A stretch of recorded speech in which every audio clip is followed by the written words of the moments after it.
affranchi, libéré par les sang de Jésus, mon sauveur, jeunesse affranchie. Oui, bonjour, vous êtes bien dans l'émission Jeunesse affranchie. Moi, c'est le frère Cyril. Et cet après-midi, je vais encore partager la parole avec vous. Et sans plus tarder, on va simplement remettre ce moment entre les mains du Seigneur. Qu'il soit en maître. Et remettons tout dans tes mains, toi qui me suis, en priant au nom de Jésus. Père, je te remets toutes choses dans tes mains, Seigneur. Tu as dit, vous ne pouvez rien faire sans mon Saint-Esprit. Père, nous prions encore que le Saint-Esprit nous assiste, me conduit, me remplit, Seigneur. Mon frère, ma soeur qui écoute, Seigneur, Papa, que par l'Esprit de Dieu, Papa, Seigneur mon Dieu, qu'il reçoive la révélation et que tu le bénisses au nom puissant de Jésus. Merci, Seigneur. Sois en maître de ce moment. Amen. Bien-aimés, sans plus tarder, cet après-midi, je vais parler de les ennemis de ta destinée. Les ennemis de ta destinée. Les ennemis de loin ou les ennemis de près. Bien-aimés, vous savez, dans la vie, il y a plusieurs ennemis. Il y a des ennemis qui sont loin de toi. Il y a aussi des ennemis qui sont près de toi. Et en cela, on va prendre la Bible sans plus tarder dans le livre de Jérémie 1. Jérémie 1, Jérémie chapitre 1, à partir du verset 17, je vais lire au nom de Jésus. La Bible déclare: Et toi, saint terrain, lève-toi et dis-leur tout ce que je t'ordonnerai. Ne tremble pas en leur présence, de peur que je ne te fasse trembler devant eux. Voici, j'établis en ce jour sur tout le pays comme une ville forte, une colonne de fer et un mur d'airain, contre les rois de Juda, contre les chefs, contre les sacrificateurs et contre le peuple du pays. Ils te feront la guerre, mais ils ne te vaincront pas, car je suis avec toi pour te délivrer, dit l'Éternel des armées. Bien-aimés, on voit ici, dans ce livre de Jérémie, Jérémie était un jeune prophète. Dieu l'a appelé très jeune, et Dieu l'a donné une mission vraiment, une grande responsabilité. Et Dieu lui a dit: va contre ce peuple, parle à mon nom, je vais te protéger. Et Dieu mentionne qu'ils vont te faire la guerre, mais ils ne vont pas te tuer. Et dans il, c'est il conjugué au pluriel. Donc cela veut dire qu'il aura beaucoup de personnes qui te feront la guerre. Mais le truc qui est merveilleux, c'est qu'ils ne pourront rien contre toi. Et aujourd'hui, dans ce il, il y a deux catégories dans ce il, bien aimé. Et c'est là que je vais commencer mon exhortation. Et dans ce il, au pluriel, qui signifie beaucoup de personnes, et dans ce il, bien aimé, ce il sont nombreux. Nombreux ceux qui te feront la guerre. Nombreux ceux qui veulent ton échec. Nombreux ceux qui veulent ta mort. Nombreux ceux qui veulent que tu échoues dans la vie. Il y en a beaucoup de personnes. Depuis que tu t'es converti, il y en a beaucoup de personnes qui veulent te tuer. Les sorciers de ta famille, le diable, l'ennemi, qui veulent encore te ramener dans ton passé, qui veulent te tuer. Ils sont nombreux. Et la Bible dit, ils te feront la guerre. Ils vont te poursuivre encore. Ils vont vouloir que tu reviennes dans le monde. Mais la Bible dit que Dieu te gardera. Et en fait, dans ce il y a deux catégories de personnes dans ce il. Et la première catégorie, c'est les ennemis de loin. Et on voit l'histoire de David. Bien aimé, David était un jeune roi aussi. La Bible dit que Goliath, qui était un grand géant, puissant, et voilà, un homme de guerre, pendant toute sa vie, il s'entraînait à la guerre. Et en fait, cet homme, qui défiait l'armée d'Israël, la Bible dit matin, midi, soir, il défiait l'armée d'Israël. Et personne n'était capable d'aller l'affronter. Quand tous avaient peur de ce grand, de ce géant Goliath, mais il y avait un homme qui a saisi sa destinée, qui s'appelait David, qui a refusé que ce géant insulte le nom de l'Éternel matin, midi, soir, et qui a pris ses courages à deux mains, qui est parti contre ce Goliath. Et par la grâce de Dieu, il a tué Goliath. Bien aimé, tes ennemis de loin sont des gens qui prennent des informations sur toi.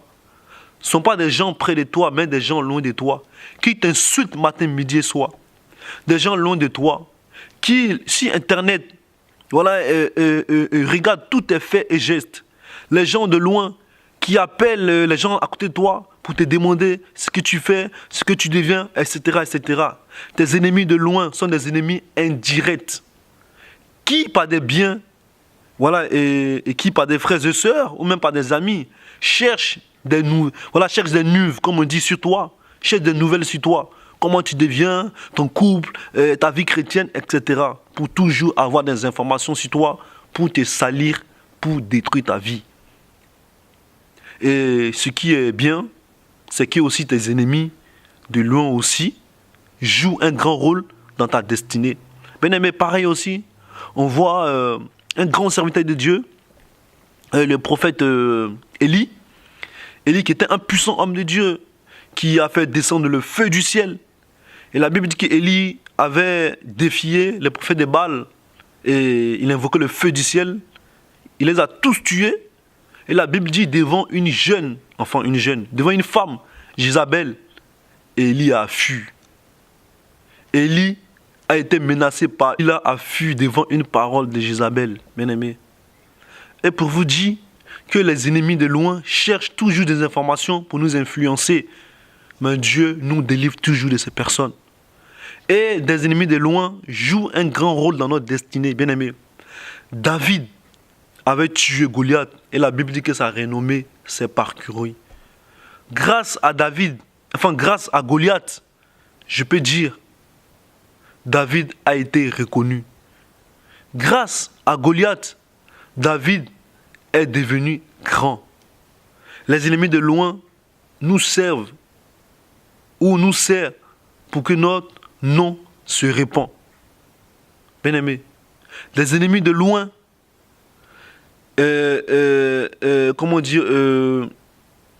jouent un grand rôle dans notre destinée. Parce que sans Goliath, je pense que David ne serait pas connu. Peut-être d'une autre manière. Mais il fallait Goliath pour que David soit. Donc, bien aimé, vous voyez, les ennemis de loin jouent un rôle dans notre destinée. Et pour cela encore, si encore on veut parler de cela, des ennemis de loin prennent des renseignements sur nous, sur les ennemis directs. Des ennemis de loin sont pour ta renommée.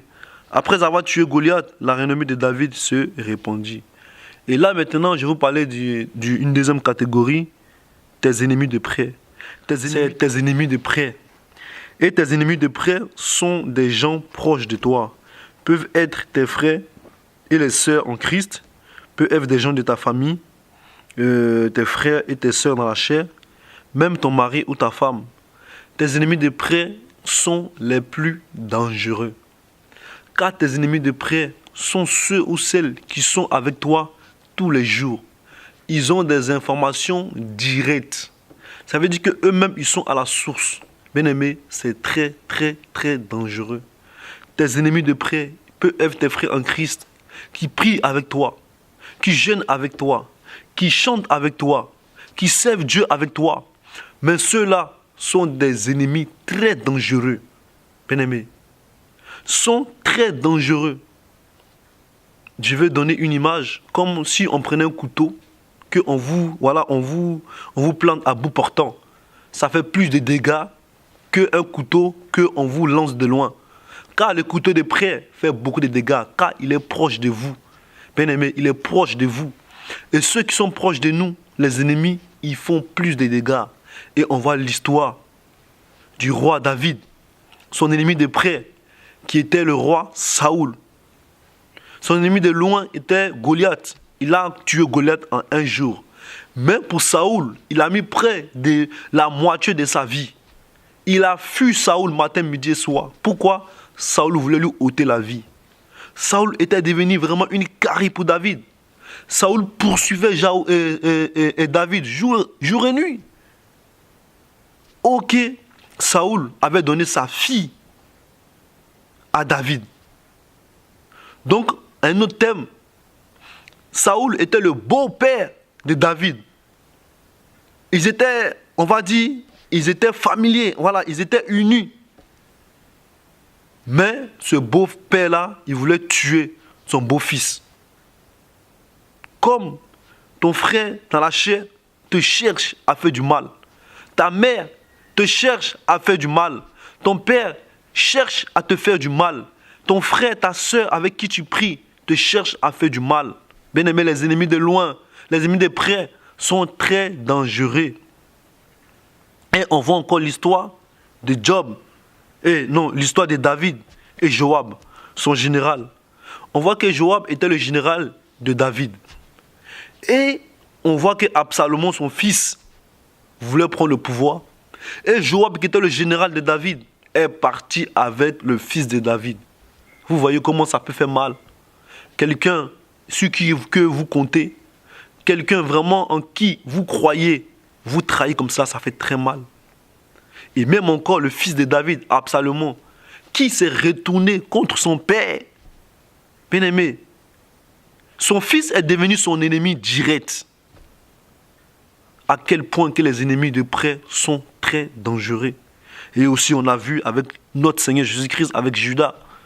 Bien aimé, Judas servait, Judas mangeait avec Christ. Mais c'est Judas qui a trahi Jésus. Et je vous dis la vérité, il y a beaucoup de Judas au milieu de nous. Il y a beaucoup de Judas dans nos entourages. Il y a beaucoup de Judas dans notre vie. Il y a beaucoup des ennemis de près dans notre vie. Et les ennemis de près font très mal. Et on va prendre beaucoup d'exemples. Quand on prend la Bible, dans le livre de Psaume 41, versets 8 à 10, vous pouvez le noter chez vous. La Bible dit, tous ensemble, ceux qui me détestent parlent tout bas contre moi. En gros, ils font des complots. Ils imaginent le mal qui va m'arriver. C'est une sale maladie qui a attrapé là. Maintenant qu'il est couché, il ne pourra plus s'élever. J'avais confiance dans mon meilleur ami. Il partageait ma nourriture. Eh bien, lui-même, il est devenu mon ennemi. Bien-aimé David, il dit vraiment une chose vraiment très triste. Il a dit, mon meilleur ami, en qui j'ai mis toute ma confiance.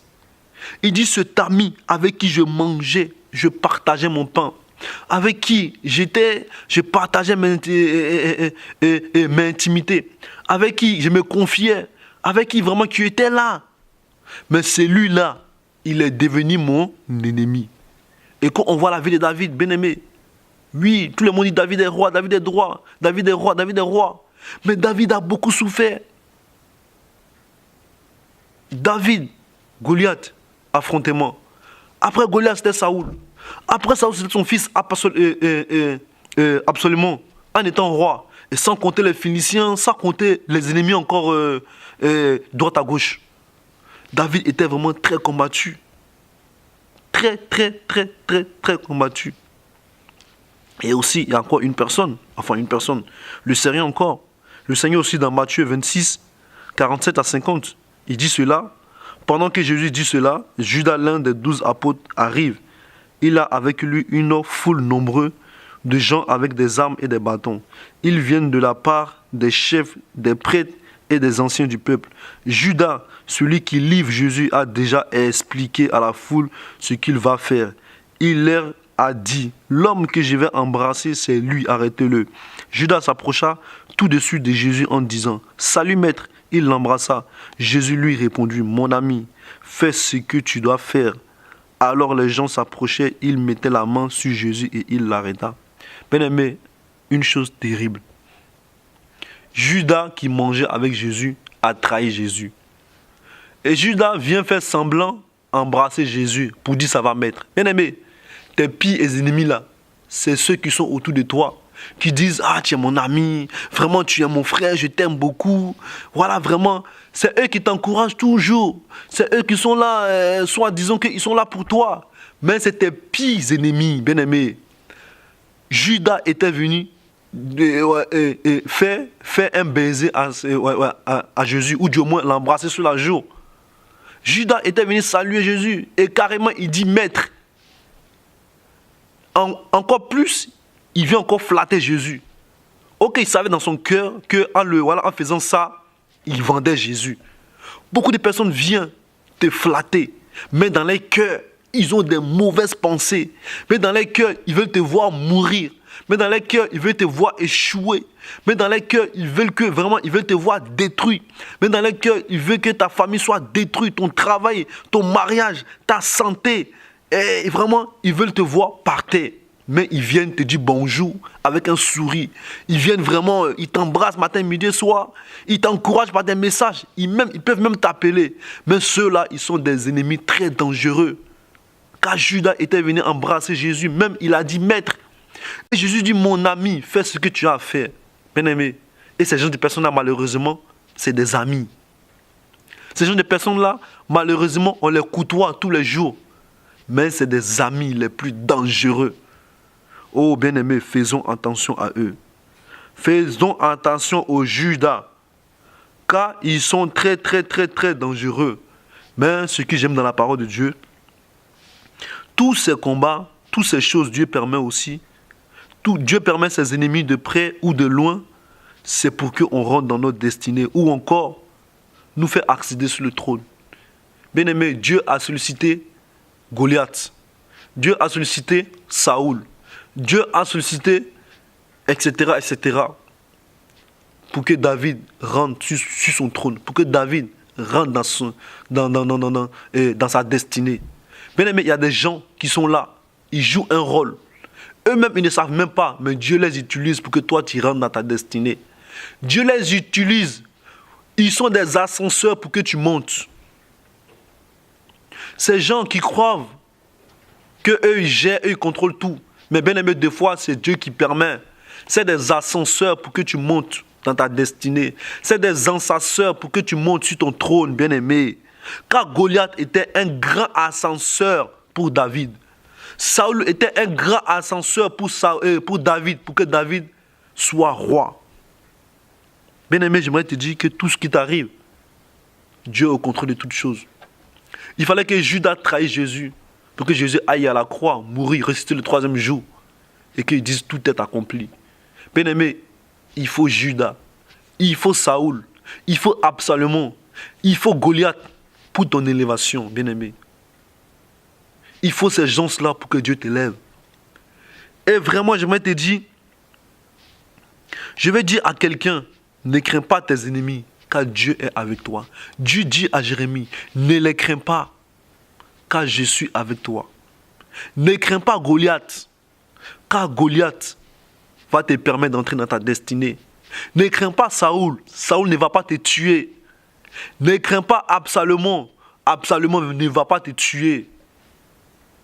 Ne crains pas ton ennemi. Ils vont te combattre, mais ils ne vont jamais te vaincre, bien-aimé. Cette situation de ta vie, cette injustice que tu vis, cette maladie, je te dis que cette maladie n'est pas à ta mort. C'est pour la gloire de Dieu. Cette situation que tu vis, ce n'est pas pour t'humilier. Ce n'est pas que Dieu ne t'aime pas. Mais Dieu fait cela pour que tu passes par là. Pour que tu rentres dans ta destinée. J'aimerais dire à quelqu'un qui souffre que ta souffrance, Dieu permet cela pour que tu rentres dans ta destinée. Garde le silence. Garde le silence. Celui qui a commencé avec toi, il finira aussi avec toi. Il est l'alpha et l'oméga. Il est le commencement et la fin de toutes choses. Garde le silence. J'aimerais dire à quelqu'un, dans la situation que tu traverses actuellement, que ça soit financière, garde le silence. C'est le même qui a dit à Pierre d'aller pêcher un poisson et de prendre 2 pièces d'or dans la bouche du poisson. C'est le même qui va envoyer, c'est le même aussi qui a envoyé des corbeaux dans le désert pour aller nourrir Élie. C'est le même aussi qui va solliciter des gens ici, à droite, à gauche, pour venir te donner de l'argent. Même pour ta santé. C'est le même qui va faire pour que tu aies la guérison. Ne tremble pas. Ne les crains pas. Dieu te dit ce soir, ne crains pas, car il marche avec toi. Regardons un peu l'histoire de Job. Job était intègre. Job était juste. Mais Dieu a permis cela pour l'élever encore plus. Dieu a permis cela. Dieu pouvait dire, mais Job pouvait dire, mais Seigneur, c'est injuste. Toi-même, tu témoignes de moi. Et pourquoi je perds tout cela? Tu peux perdre tes biens aujourd'hui. Tu peux perdre ton mari, ta femme. N'en veux pas à Dieu. Dieu a encore des grandes choses pour toi. Tu peux perdre ton boulot. N'en veux pas à Dieu, car Dieu a encore des choses grandes pour toi. Dieu reprend les choses pour te donner encore mieux, bien-aimé. Dieu est un Dieu grand. Il veut qu'on passe à une autre étape. Tout ce que tu perds, Dieu te les redonne, tôt ou tard. Et encore, Dieu multiplie tout cela. Ne les crains pas. Ne les crains pas. Compte sur Dieu. Vraiment, j'aimerais encourager quelqu'un avec cette parole. Et pour finir cela, Psaume 37, 7 dit ceci, vous pouvez noter. Reste en silence devant le Dieu, devant le Seigneur. Attends-le. Ne te mets pas en colère contre celui qui reçut, contre l'homme qui fait le mal et qui fait le mauvais coup. Laisse la colère, ne sois pas furieux contre toi. Calme-toi, sinon cela va mal finir. Oui, ceux qui te font le mal seront supprimés, mais ceux qui comptent sur le Seigneur posséderont le pays. Encore un peu de temps. Oh, encore un peu de temps. J'aimerais dire dans ta situation, encore un peu de temps. Dans ton problème, encore un peu de temps. Dans tes souffrances, encore un peu de temps. Et écoute ce que le Seigneur dit. Il n'aura plus d'hommes mauvais. Tu regarderas droit où ils étaient et il n'y a plus personne. Ceux qui te persécutent, bientôt, ils ne seront plus. Ton problème, bientôt, il va disparaître. Ta situation, bientôt, Dieu va agir. J'ai dit Dieu va agir. Mais les gens simples posséderont le pays. Ils goûteront une grande paix. J'aimerais que Dieu t'accorde la paix. Dans ta situation, que Dieu te donne la paix. Il est au contrôle de toutes choses. Ne crains pas. Aie confiance en lui. On sait un grand Dieu. Il est puissant, il est glorieux. Il peut tout faire. Compte sur ce grand Dieu-là. Il fera des grandes choses dans ta vie. Je vais m'arrêter là. En tout cas, que le Seigneur vous bénisse abondamment. Restez connectés sur l'émission Jeunesse Affranchie. Et que Dieu vous bénisse par ce message. Et à très bientôt, encore dans Jeunesse Affranchie. Que Dieu vous bénisse. Amen.